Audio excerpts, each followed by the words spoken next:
હાય મિત્રો, કેમ છો? મજામાં? સીતારામ બધાને. આજે આપણે જવાનું છે જેતપુર. આ છે આપણા જીનુભા. અને કીધું કે લઈ લો જારા, અને ત્યાર પછી નીકળી ગયા સીધા સાબલપુર ચોકડીએ જવા, જેતપુર જવા.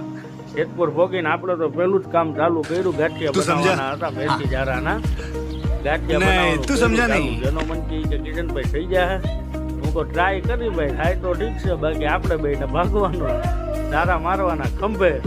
મને કે એવું હોય, હું કહું હવ. મને કે ના ના નહીં વાંધો આવે, થઈ જાય. જો આપણું કામ કેમ છે મિત્ર, ગાંઠિયા કરવાનું. આ છે મેથી જારાના ગાંઠિયા કહેવાય. 150 માણાના હતા. સવારે વહેલા 5:30 નીકળ્યા હતા જેતપુર જવા. કેમ છે કામ પહેલું કે જો કઈ ઓર્ડર હોય તો ત્યાંથી થઈ ગયા રિટર્ન જવા જુનાગઢ. મને કહે કે હવે કિશનભાઈ ટાઈટ તો હજી લાગે છો, 11, 11:30 થયા. હું કહું એ તો તકલીફ રહે, પેલું ટાઈટ તો લાગે ને, આ એમને થોડું હોય.